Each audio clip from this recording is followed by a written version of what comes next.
Perceptions of safety and fairness during police stops. The influence of race and socioeconomic status. Hello everyone, my name is Macy Gage and I'm a graduate student at Tiffin University. Thank you for joining me as I present my research which examines how individuals perceive police stops through the lens of race and socioeconomic status.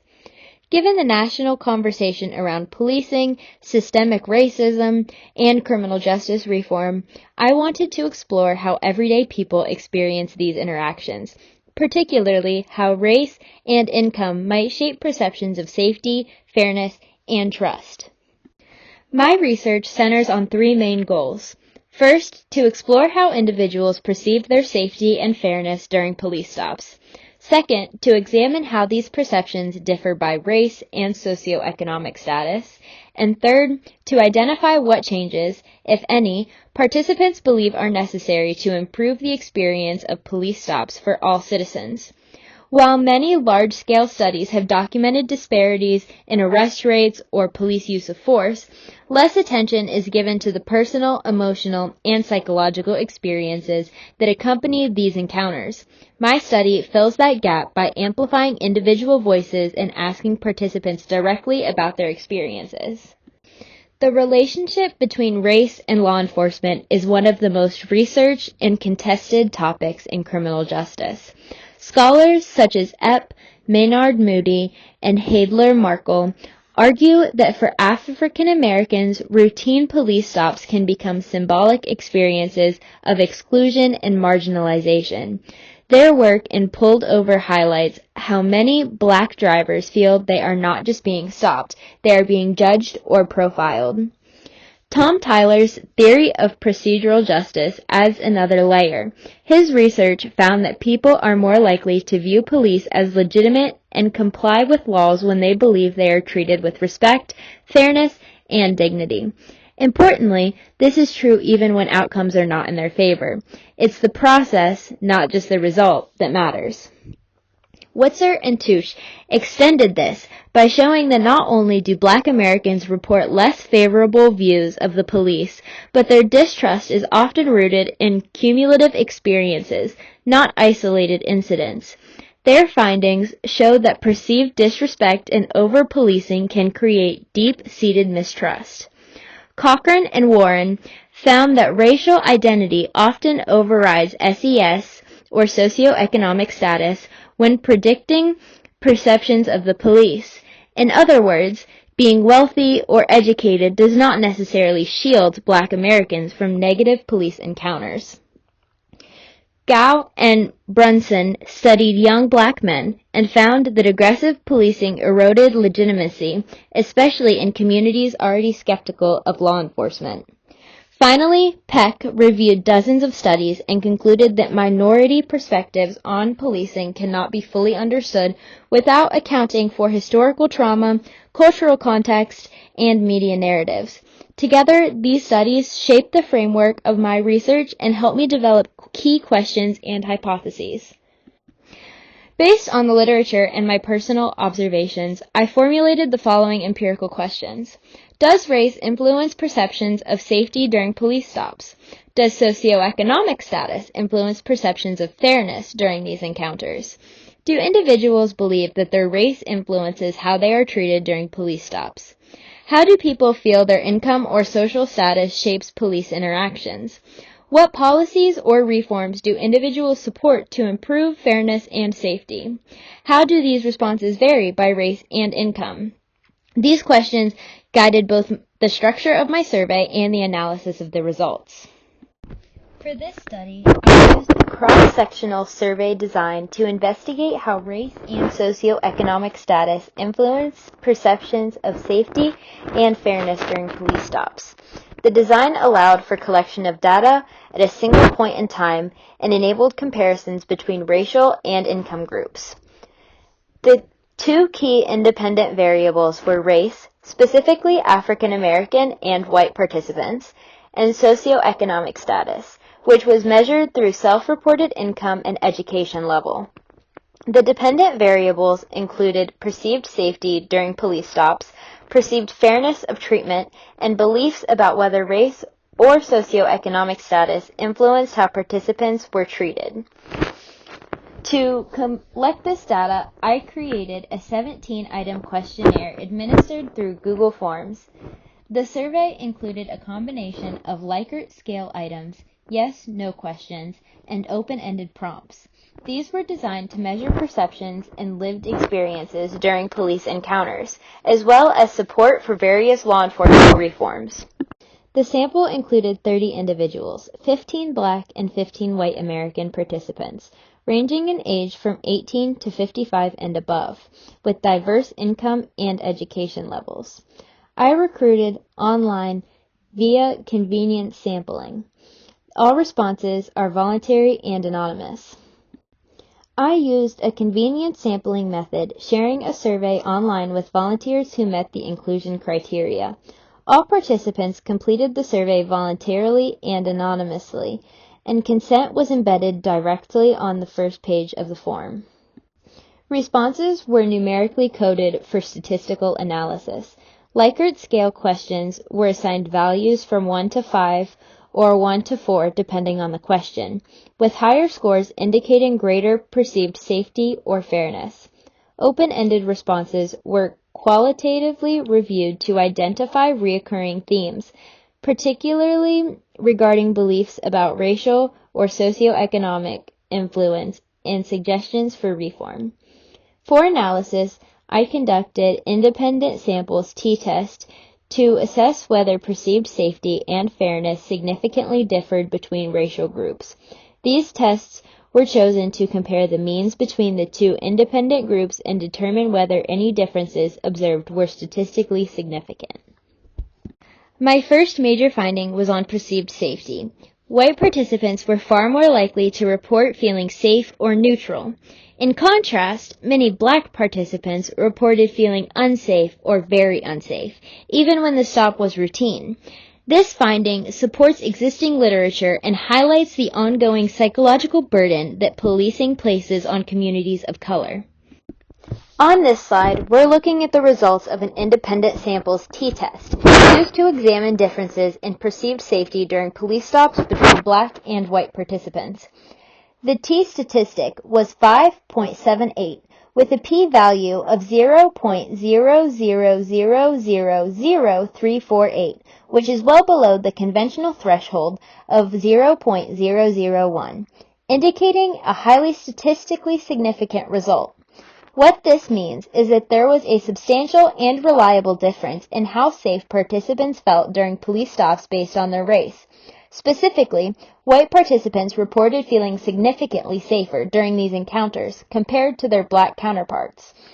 This finding aligns with prior research highlighting racial disparities in perceived and actual treatment during police interactions, and it underscores the need for urgent reform to address these systematic inequities in law enforcement practices. The second major result concerns perceived fairness. White participants were more likely to report being treated fairly during stops.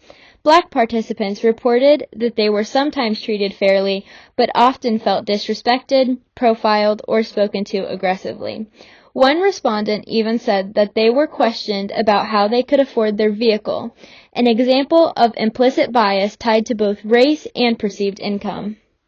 This slide presents the results of an independent samples t-test examining differences in perceived fairness during police stops between Black and white participants. The t-statistic was 4.47, with a p-value of 0.00019, once again well below the 0.001 threshold, indicating a statistically significant difference between the two groups. Black participants consistently reported lower levels of fair treatment during their interactions with police compared to white participants. These results highlight a persistent perception of bias and unequal treatment based on race, even when controlling for factors like income or education. This underscores the ongoing need for law enforcement agencies to build procedural fairness into routine stops and to ensure that all citizens, regardless of race, feel they are treated equally under the law. When asked if they believe their race influenced their treatment, most white participants said no or not sure. Nearly all black participants said yes, and many shared specific incidents of racial profiling, questioning, or excessive force. Regarding socioeconomic status, the findings were more nuanced. Lower income participants, regardless of race, were more likely to report feeling disrespected or mistrusted. However, race remained the stronger predictor of both perceived safety and fairness. Participants expressed broad support for police reform. The most widely endorsed policies were mandatory body cameras for all police officers, psychological evaluations for police candidates, greater accountability for misconduct, and public education on individual rights during police stops. Notably, support for these reforms was high across both black and white participants, suggesting public appetite for systemic change is growing. Now that we've reviewed the major results, let's take a deeper look at what these findings actually mean, both in terms of theory and practice. The most striking outcome of this study is the significant difference between black and white participants in how they perceive their safety and fairness during police stops. The high T values and extremely low P values confirm that these differences are statistically significant and not due to chance. This reflects and reaffirms decades of research suggesting that racial minorities, particularly African Americans, have fundamentally diverse experiences with law enforcement than white individuals. What this research reveals is not just a difference in outcome of police stops, but in the emotional and psychological experience of those interactions. Black participants consistently reported feeling less safe, more scrutinized, and more likely to attribute their treatment to their racial identity. This highlights the social and emotional burden placed on individuals in communities of color during even routine law enforcement encounters. Socioeconomic status as a secondary influence. Interestingly, while socioeconomic status did influence some perceptions, particularly in terms of perceived fairness, it did not override race as the most powerful predictor. Lower income participants from both racial groups were more likely to feel mistreated, but race remained the most consistent factor in shaping negative perceptions of law enforcement. This finding aligns with work by Cochran and Warren, and others who argue that SES intersects with, but does not replace, race in predicting perceptions of police. Even high-income or highly educated black participants may not feel insulated from effects of racial profiling, which underscores the systemic nature of the issue. The data also supports the idea that perceptions are shaped by not only personal experiences, but by broader cultural narratives and historical legacies. Several black respondents mentioned feeling targeted or treated as suspicious, even when they fully comply with officer instructions. This echoes what Epp et al. Described as citizenship encounters, moments where race becomes a signal of difference, vulnerability, and surveillance. Moreover, media coverage of high-profile police violence cases likely plays a role in how these encounters are interpreted. Black Americans may enter a police stop already primed to expect mistreatment, while white Americans may approach the same situation with a sense of neutrality or entitlement to fairness. The findings also point to a trust gap between communities and the police. Black participants expressed significantly less trust in officers, and many said they believed the system is biased against them. This erosion of trust has serious consequences.